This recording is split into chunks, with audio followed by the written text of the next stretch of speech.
اكسر أقدار يلاو سلف بقاء لفيك يلاو بسم الله يكفيني أقدار يلاو سلف بقاء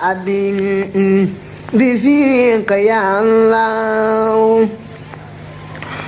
يا من له الأمر يا من لا شريك له وسوى ما للوعد لذيك يا الله وجاتك اليوم يا رمان منتجيا فوزي بما ستوفي دنياك يا الله.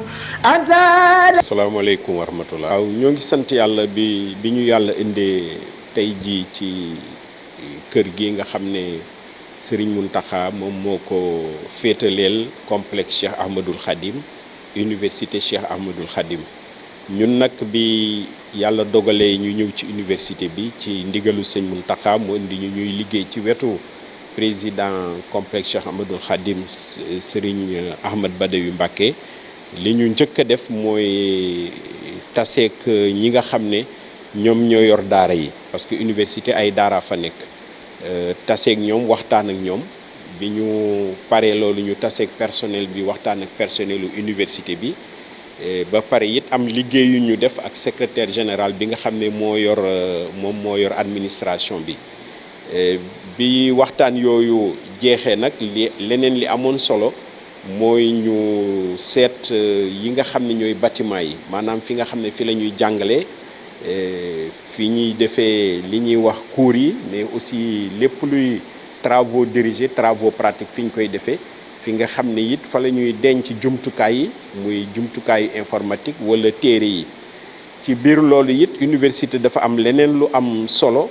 mooy université dafa ubbeeku maanaam dañuy recevoir tout le temps ay nit yuy ñëw di weccoog ñun ay xalaat ci mbirum jàngale mi ci mbirum recherche bi te ñooñu dañ leen war a dalal lu weesu loolu it jàngalekat yi ci seen bopp léeg-léeg dañuy soxla daje ci biir loolu nag la ñuy soxla foo xam ne fa la ñuy loger nit ñi léegi nag sëñ Mountakha Mbacké ci gisam bu rafet ak xalaatam bu rafet mu jël kër gi féetaleel ko ak complexe bi ak université bi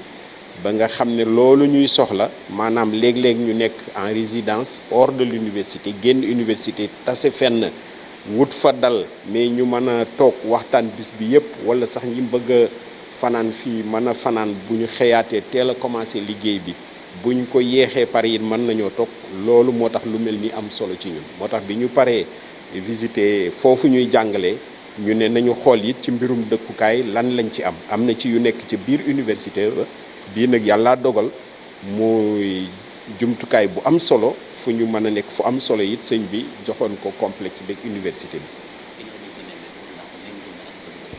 waaw méngoo naag bëgg-bëgg yi parce que ñun moom sëñ bi lum ñu sant lépp lu nekk ci université bi na doon la gën kii nag bi ñu ñëwee gis ko ñu ngi fiy soog a ñëw tey gis nañ ne liñ fi def lu am solo la. ànd nag xarañte am na qualité bi ñuy wut daal qualité pour mën a liggéey ak mën a loger ay nit mi ngi fi donc loolu dal na suñu xel trop te yaakaar naa ci biir rencontre yi ñuy soxla dinañ bàyyi xel bu baax fii dañ koy daal di commencer exploiter ba man fee def li nga xam ne moom la jàngalekat yi di xaar wala boog ñi partenaire université yi ñëw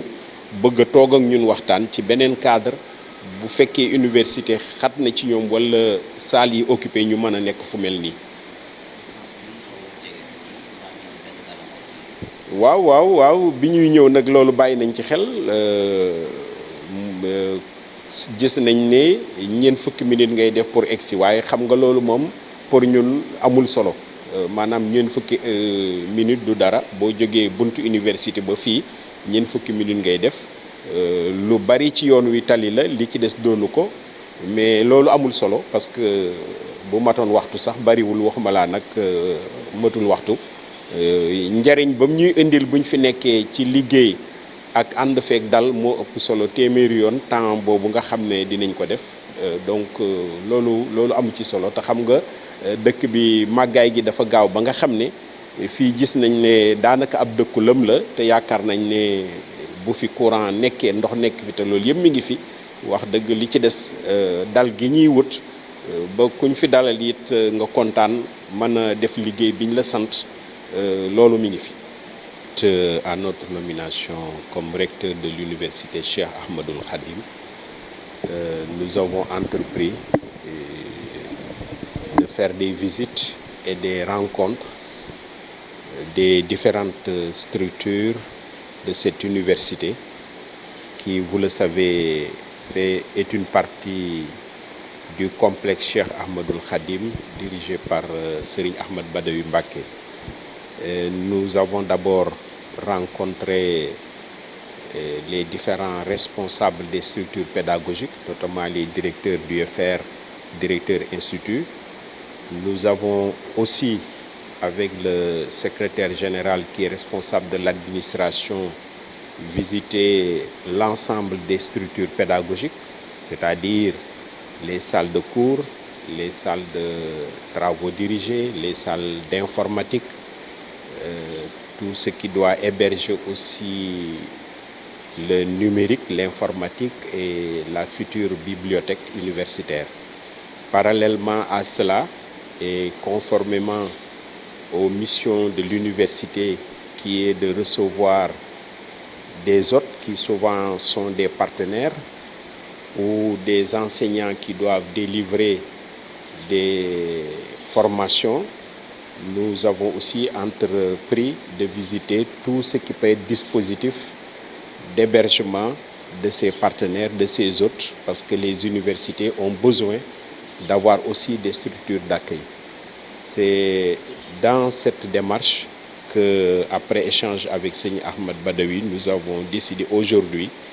de venir ici à Fatou Fata visiter cette résidence que Serigne Mountakha Mbacké, khalife général des Mourides, a bien voulu mettre à la disposition de l'université du complexe pour nous faciliter nos capacités d'hébergement. Cela va aussi dans le sens de permettre à l'université de tenir certaines rencontres, parce que vous savez que certaines rencontres nécessitent d'être en résidence en dehors de l'université, d'y passer des nuits, des jours, pour réfléchir ensemble sur des programmes, sur des activités scientifiques, voire même certaines formations. C'est cela qui motive notre visite ici aujourd'hui, dans cette structure qui fait partie intégrante du dispositif de l'université du complexe Cheikh Ahmadoul Khadim. Ça répond totalement à nos besoins. Nous nous sommes rendus compte que c'est une infrastructure de qualité qui est extrêmement bien conçue et qui a une capacité d'accueil importante, avec un séjour qui peut permettre d'installer des gens pour échanger, mais aussi, quand c'est nécessaire, d'héberger des personnes. Les chambres disponibles sont de niveau de qualité. Donc les convenances, tous les besoins pour en tout cas héberger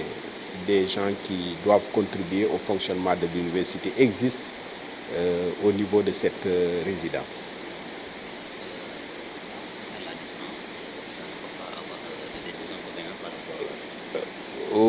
Oui, c'est un peu distant de l'université. Nous avons mis 40 minutes de la porte de l'université à ici. Et 40 minutes, vous savez, c'est pas beaucoup, c'est un petit peu distant. Une partie de la voie est bitumée, l'autre partie n'est pas bitumée. Mais vous savez, ce ne sont pas des résidences où on vient tous les jours. Comme je l'ai dit, quand on a une activité spécifique qui nécessite une haute concentration ou qu'un groupe de travail doit se pencher sur un sujet extrêmement important sans être dérangé au sein du campus universitaire, on peut bien choisir